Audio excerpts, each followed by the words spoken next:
Alors, bien bonjour, chers amis sportifs et sportives. Nous sommes mardi 29 mars 2023. Alors, ça fait 3 semaines que je n'ai pas fait de vidéo concernant mon entraînement, ma préparation, etc. Et on va parler beaucoup de nutrition, d'alimentation, concernant surtout le sport que je connais très très bien depuis très longtemps, en définitive. Déjà, pour la simple et bonne raison, c'est qu'avec mon âge, mes 67 balais, j'ai pu expérimenter tout un tas de techniques alimentaires, alors que beaucoup vous préconisent de manger ça et ils ne l'ont même pas testé sur eux-mêmes. Voilà, moi ça a été fait. Alors bien sûr, on reparlera beaucoup des sucres, de la façon de s'alimenter en vélo. Il est inutile de se charger en quantité industrielle de sucre, qu'on appelle avant rapide, de sucre simple si vous voulez, qui sont toxiques pour l'organisme, même pour les sportifs, bien qu'on en a besoin. Certains croient et pensent toujours que lorsqu'on fait du vélo, on absorbe une quantité de 120 grammes de sucre, comme j'ai entendu, c'est à mourir de rire, qu'il n'y a pas de pic d'insuline. Alors à quoi sert-elle l'insuline? Elle ne sert plus à rien, non? Qu'est-ce que vous en pensez? Bien entendu que nous avons ces pics d'insuline, même si nous avons le cul sur la selle. Alors, logiquement, plus vous prendrez de sucre, plus vous aurez ces pics d'insuline qui sont là pour vous faire baisser le taux de glycémie dans le sang pour le garder à 1. Avec le risque, oui, quel risque? C'est de tomber en hypoglycémie justement. C'est-à-dire que peut-être en ayant trop mangé de sucre simple, de sucre rapide, de sucre raffiné, comme le sont ces bars, etc., c'est fait avec de la MERDE. Hein. Excusez-moi, on ne vous met pas de la haute qualité nutritive quand ils fabriquent des bars. Hein. Vous les verrez se faire ces bars, vous n'en mangez plus de toute votre vie, je peux vous le garantir. C'est pour ça que l'option, moi je vous donne cette bonne option, c'est d'essayer de faire vos bars vous-même. Vous pouvez y mettre ce que vous voulez, et au moins vous saurez ce que vous mangez. Alors surtout, plus vous prenez de sucre, vous appelez votre organisme à devenir fainéant, c'est-à-dire à ne pas aller puiser dans ses réserves. Eh oui, c'est une loi darwinienne. L'organisme s'habitue à vos réflexes, à vos désidérata, à vos habitudes, à vos us et coutumes. Si vous apportez tous les 15 minutes, je ne sais pas combien de grammes de sucre, parce que c'est impressionnant ce que j'ai vu, c'est à mourir de rire. Encore une fois, parce que ça m'a littéralement choqué en fait. Vous avez vu que moi, je prends une quantité minimaliste de sucre simple. Et en plus, ce sont des barres que je fais moi-même. Elles sont succulentes, très bonnes et très équilibrées. Si vous apportez tous les 15 minutes une quantité énorme de sucre, l'organisme n'ira jamais puiser dans ses réserves. Alors que se passe-t-il par rapport à un coureur comme moi et beaucoup d'autres qui ont l'habitude, ils ont fait le régime céto, que j'ai pas fait, mais j'ai expérimenté un peu, c'est vrai que ça marche un peu quand même, ceux qui sont habitués à puiser dans leurs réserves de graisse. Vous savez que on ne prend pas que la réserve de graisse, il y a quand même une utilisation des sucres, même si vous utilisez plus de graisse, par exemple en zone 2 et intermédiairement en zone 3. C'est-à-dire que l'organisme ne passe pas de tout sucre à tout graisse ou tout graisse à tout sucre. Non, il y a toujours une utilisation des deux filières. Par contre, une plus importante lorsque vous êtes par exemple en zone 2 et lorsque vous passez la zone tempo, la zone 3, vous commencez à utiliser plus de sucre. Mais, il y a toujours un mais, c'est que les gens qui sont habitués à puiser régulièrement dans leurs réserves parce qu'ils ne prennent pas énormément de sucre, obligent leur organisme à puiser dans ses réserves, donc à faire des réserves de plus en plus hautes. Je suis sûr et certain que mes réserves sont beaucoup plus grandes que quelqu'un qui prendrait du sucre tous les 15 minutes pendant l'effort. Pour preuve, tous mes exercices à haute intensité, je les fais sans prendre de sucre. Lorsque j'ai fini, par exemple, on va voir ensuite mes deux fois 10 minutes à FTP, vous allez voir que je me suis alimenté qu'au bout de la séance, mais pas pendant la séance. Pendant la séance, j'ai simplement bu une boisson diététique que je fais parfois moi-même, mais là que j'avais acheté à Decathlon, qui a des composés, des électrolytes à l'intérieur. Donc le magnésium, etc. Tous ces sels minéraux, ces nutriments, ces micronutriments qui permettent les échanges électroniques à l'intérieur de votre corps. Les ions H+, etc. On parlera aussi d'apport sélectif de protéines, parce que pendant l'effort, on a besoin de protéines aussi. Peut-être moins que le sucre, moins que les graisses, mais lorsque votre organisme puise dans ses réserves, il va chercher de la protéine. Et quand il ne la trouve pas, eh bien, il va la chercher directement dans les muscles. Donc, il y a une légère fonte de muscles, si vous voulez. Mais ce n'est pas très bon pour un sportif. Donc, si vous apportez des protéines de qualité, genre les BCAA, qui sont vendus dans le commerce, on peut en prendre, ou alors vous pouvez les manger naturellement, hein. Il y a des aliments pour ça, on en reparlera. Conclusion, la nutrition est aussi importante que les périodes d'entraînement. Passons maintenant au contenu principal de cette vidéo, c'est-à-dire l'absence que j'ai eue pendant 3 semaines, bien entendu que j'ai roulé régulièrement sur mon vélo. Donc en faisant de la zone 2 et en faisant aussi de la zone d'intensité à FTP, à PMA, on va voir ça. J'ai donc fait une séance, des séances longues de 122 km, donc en zone 2, et aussi j'ai mordillé en tempo, donc en zone 3, surtout quand j'ai monté deux petits cols, le col des Fourches, et donc ça, le col des Fourches il fait 7 km, 7 km et demi, et un autre col qui fait 13 km, mais moins pentu, mais tout de même 13 km 500.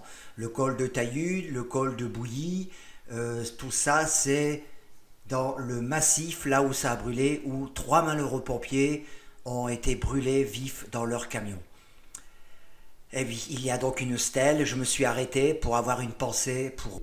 tout d'abord, vous voyez que de 49, je suis passé comme prévu à 50 millilitres par kilo par minute, donc de VO2 max. Et j'espère bien sûr continuer de grimper. On va voir les séances que j'ai fait d'intensité. Vous voyez ici, donc nous avons 1, 2, 3, 4 et 5. Ça représente les 5 fois 10 minutes avec 5 minutes de récupération que j'ai fait environ à FTP. Donc 5 fois 10 minutes, ça me fait déjà 50 minutes. Je superpose avec la fréquence cardiaque et on voit que le cœur, un peu fainéant, n'a pas daigné monter au-dessus de 160, simplement parce que j'aurais pu pédaler un petit peu plus fort, envoyer un peu plus de watts pour le faire monter. Donc 160, ce qui veut dire que malgré tout, je continue de progresser. Alors voici le graphique de la puissance en watts par kilo. On va étaler les 5 séries de 10 minutes. Vous voyez ici la récupération, je l'ai encore fait beaucoup plus à haut niveau. C'est-à-dire que j'ai maintenu un petit peu plus haut la pression pour pas faire retomber trop bas. Alors la moyenne était de 210 à 220 watts pour ces 5 fois 10 minutes. Au bout de la 5e, bon ça va, j'étais encore frais, j'étais pas anéanti par ces 5 fois 10 minutes. On va faire la moyenne sur 10 minutes. On va voir combien j'ai réalisé. Ça doit être 214. Oui, voilà. 214 watts de moyenne sur les 5 séries. Bon, sincèrement, je pense que je peux monter autour de 230 watts. Bon, je vous affiche aussi l'Alpha 1, le DFA Alpha 1. Vous avez une application Alpha 1 HRV qu'on peut mettre sur les Garmin. Hein. Vous l'avez sur Play Store. On peut la télécharger directement. D'ailleurs, depuis Garmin, le site Garmin Connect. Donc, c'est tout à fait normal. Donc, à quoi sert l'Alpha 1? Sert à détecter votre seuil 1 et votre seuil 2, qui sont de 0,75 à 0,55. Donc, par contre, vous savez très bien qu'on y arrive très vite, surtout avec une application. Donc, bon, je la mets comme ça fait un peu, ça permet de voir... c'est intéressant si vous faites de la zone 2 surtout. Bon, quand on travaille la FTP, faut pas la mettre parce qu'on est toujours, là je suis autour de 0,25. Hein. Et c'est pas pour ça qu'on est crevé. Hein. Donc vous voyez, elle n'est pas très utile si vous travaillez en FTP en intensité. Par contre, ce qui est plus intéressant, vous allez voir, on va superposer le RR sur l'alpha 1, c'est-à-dire la dérive cardiaque sur le alpha 1. Et qu'est-ce qu'on peut voir? Regardez, on voit que entre chaque série, le rapport RR sur alpha 1 continue de monter régulièrement. Et ça, c'est un bon indicateur que vous êtes en train de faire un bon travail. Si ce niveau ne montait pas, ce qui voudrait dire que cette dérive cardiaque ne s'amoindrit pas, donc ça veut dire que votre entraînement serait pas inutile, mais serait moins productif. Donc là, on a une dérive vers la hausse qui prouve que l'entraînement est productif. Donc je répète que ce RR sur alpha 1, vous l'avez toujours avec l'application alpha 1 HRV.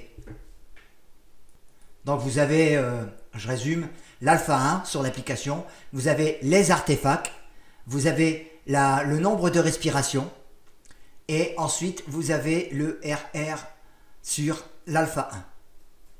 L'alpha 1, lui, diminue dans l'effort, tandis que le rapport RR sur alpha 1, lui au contraire, monte dans l'effort. Et normalement, il doit avoir des pics, si vous faites des séries, de plus en plus haut, qui est une preuve d'un bon travail. Pourquoi? Parce que le RR est traumatisé par le stress que vous lui donnez. C'est ce système orthosympathique qui prend le dessus, donc ce système d'alerte qui vous permet de vous sauver si vous êtes attaqué. Donc c'est l'orthosympathique qui lui prend le dessus sur le parasympathique, qui est là pour vous calmer normalement.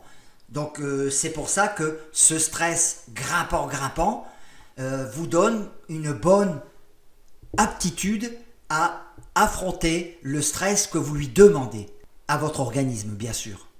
Passons maintenant sur une autre séance que j'ai faite 2 jours après celle des 5 fois 10 minutes.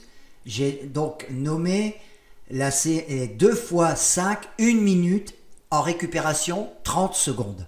Cette séance, une fois n'est pas coutume, je l'ai réalisée sur Home Trainer, bien que je n'aime pas le Home Trainer, mais il y avait un Mistral à 100 km/h, c'était pas question de sortir en vélo. Donc je l'ai faite chez moi, et la voici. Qu'on voit que c'est un petit peu plus régulier sur Home Trainer que sur la route, parce qu'on triche en définitive, parce que sur la route, lorsque vous avez un léger replat, vous perdez systématiquement en puissance, vous perdez la puissance. Mais dans une course, dans une compétition, vous n'êtes pas sur un Home Trainer, vous êtes dans la réalité en définitive. Et si vous n'avez pas ce vent de face, si vous n'avez pas ces différences de niveau, ces vibrations sur le vélo, croyez-moi, si vous faites que du home trainer, vous allez avoir des surprises lorsque vous allez vous retrouver dans un groupe, dans un peloton ou sur une compétition. Alors voyons voir la moyenne que j'ai faite sur la minute. Donc elles ont été réalisées à 281 watts de moyenne. Donc les 10 fois 1 minute en 281 watts de moyenne. Alors que mon maxi, on va voir ma courbe de puissance. Je fais pas de PMA, moi je me charge simplement des records de puissance. Donc on va mettre tout. En 30 secondes c'est 469 watts et en 1 minute 337 watts en 1 minute. Donc c'est lorsque je fais des exercices, donc ça m'enregistre le 1 minute, le 30 secondes, le 10 secondes, etc., etc. Ce qui fait que les 10 secondes j'ai 508 watts.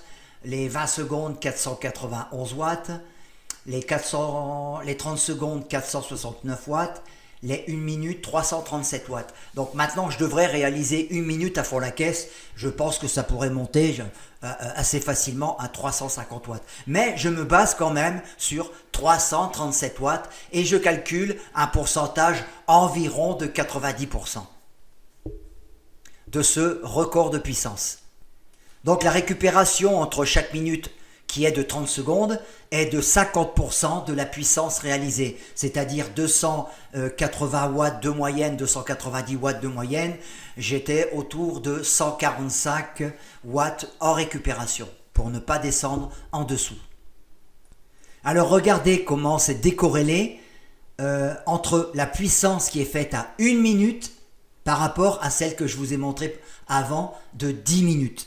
Il y a un décalage, c'est normal, parce qu'il faut que le stress puisse gagner ce RR, cette variabilité cardiaque. Il y a un délai, on va dire, de 2 minutes. de 2 à 3 minutes. On le voit dans la première série. Il y a eu 2 minutes pour obtenir le premier pic. Ensuite, regardez, bizarrement, le stress est redescendu. Certainement que je me suis un peu relâché à la 4e série pour faire remonter le stress à la 5e. Et c'est vrai que je me souviens, la 4e, je l'ai fait relativement décontracté, bien que j'ai maintenu la même puissance. Et ça se voit sur ce rapport, vous voyez? Et la 2e série, pareil, c'est intervenu environ 2 minutes après le pic. Et voyez qu'il y a toujours cette corrélation. Plus j'en fais, plus les pics sont de plus en plus hauts, ce qui prouve que le travail est productif. Maintenant, allons voir la séance que j'ai faite, c'est hier. Voilà, donc j'ai fait 122 km.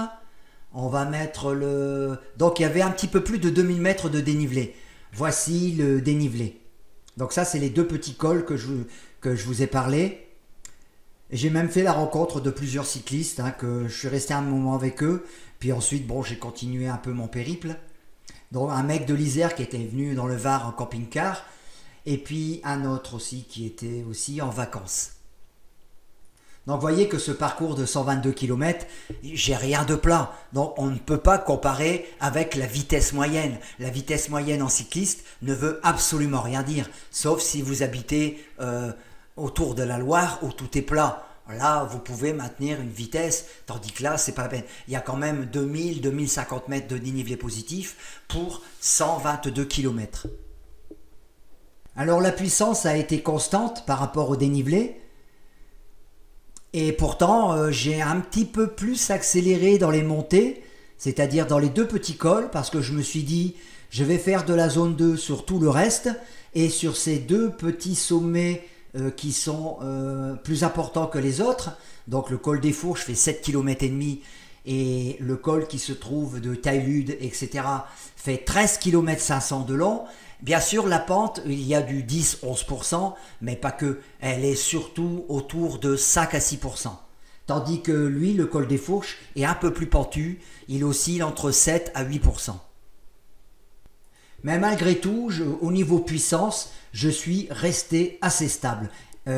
Par contre, c'est vrai que j'ai augmenté la cadence. J'ai diminué d'une dent et j'ai augmenté la cadence. Et au niveau puissance, ça ne se voit pas. Donc le but était de faire de la zone 2 et un peu de zone 3. Et on va voir la moyenne réalisée sur 20 minutes, tenez. Alors sur 20 minutes, ça me donne 164 watts de moyenne sur 20 minutes. Donc et cette sortie a fait, je crois qu'autour de 5h, 5h30, quelque chose comme ça. Sans m'arrêter, bien entendu. Eh bien tenez, c'est l'occasion de vous montrer le circuit que j'ai fait de 122 km avec les différents cols. Donc là, on va vers le col de Taillude. Voilà le cycliste qui est devant, c'est celui de l'Isère, que je rattrape petit à petit. Je l'ai croisé sur la route, bien entendu, je ne le connaissais pas du tout. Et on a papoté 3-4 minutes ensemble. Et ensuite, bon, moi, j'ai continué un peu à accélérer.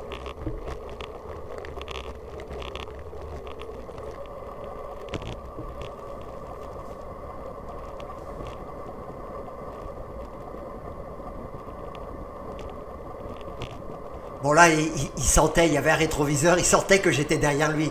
Donc il a légèrement accéléré. Non, il est sympa comme type en tous les cas.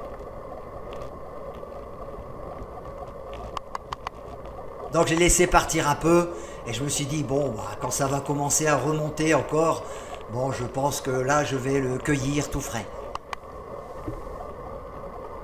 Parce que je suis plutôt du genre grimpeur que rouleur. C'est un peu normal, je ne fais que 62 kilos. Donc, par contre, quand je faisais de la musculation, je faisais 87 kilos de muscle, sec en plus. Et je faisais un peu d'haltérophilie, un peu de muscu, un peu de gonflette, quoi. Il y a très longtemps quand même de ça. Et pour le vélo, c'est inutile. Voyez, regardez le spectacle, il est magnifique. C'est une jolie région, le Var, en tous les cas. Donc là, cette côte fait 13 km et demi. Les pentes ne sont pas énormes, bien qu'on ait quand même des morceaux à 9-10%. Mais la moyenne, on va dire, c'est 4, 5, 6% pour ce col de Taillude. Après, le col des Fourches, est plus raide. Il est plus court, mais plus raide.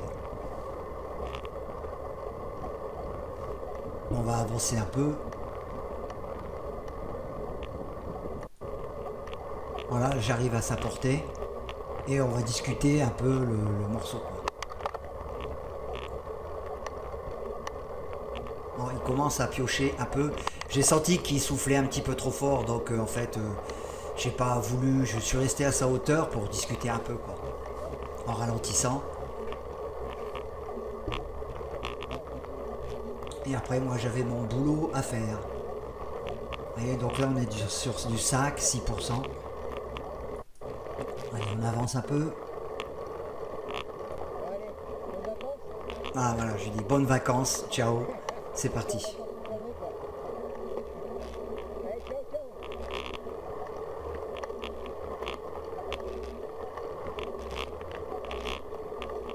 Non, on est sur du 7, 6, 7.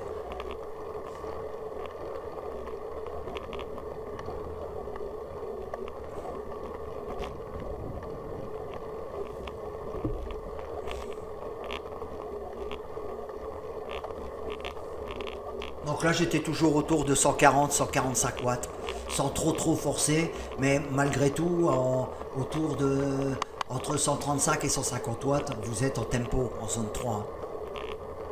On n'est plus dans la zone 2. Hein.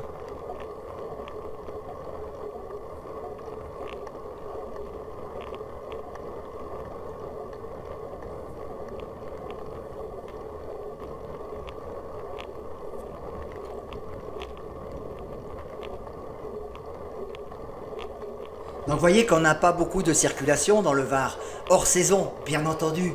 Lorsque c'est la saison touristique, à partir de juin, surtout à partir de la mi-juin jusqu'en fin septembre, il y a du monde au portillon sur les routes, hein, c'est plus pareil. Hein. Donc là, on a quand même les 3/4 de l'année, on peut rouler tranquille sur ces routes. Vous voyez souvent quand je vous mets des vidéos, on croise très peu de voitures en définitive. Voilà, j'ai ma chaîne qui va sauter, je vais m'arrêter. J'ai la chaîne qui a sauté sur le plateau.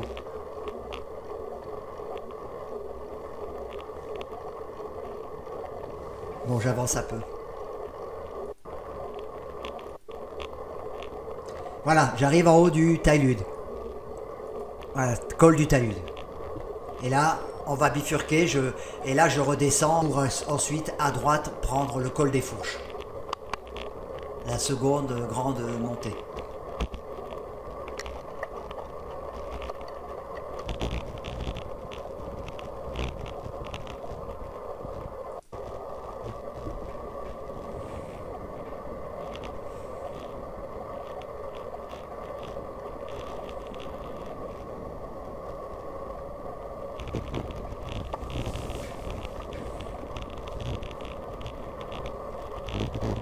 Ah, il y a des beaux virages, hein, faut faire gaffe. Hein.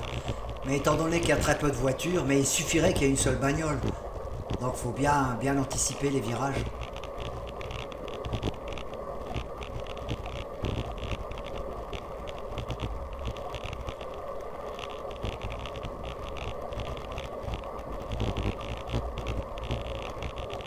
Bon voilà les amis. Voilà, c'est 3 semaines, donc j'ai fait une petite dizaine d'entraînements en définitive en 3 semaines, pas plus. Et tout se passe bien, je continue tranquillement ma petite progression pour préparer ma saison. Donc je pense que je vais faire l'Ardéchoise, donc je vais m'inscrire. Je vais faire l'Ardéchoise, donc les 221 km et peut-être l'étape du Tour si je suis disponible. En tous les cas, l'étape du Tour, si je ne la fais pas avec les 20 ou 30 000 personnes qui vont s'inscrire, avec mon camping-car, j'irai la faire, c'est-à-dire c'est Annemasse-Morzine en 2023, j'irai la faire tout seul. Allez, ciao, ciao, à la prochaine.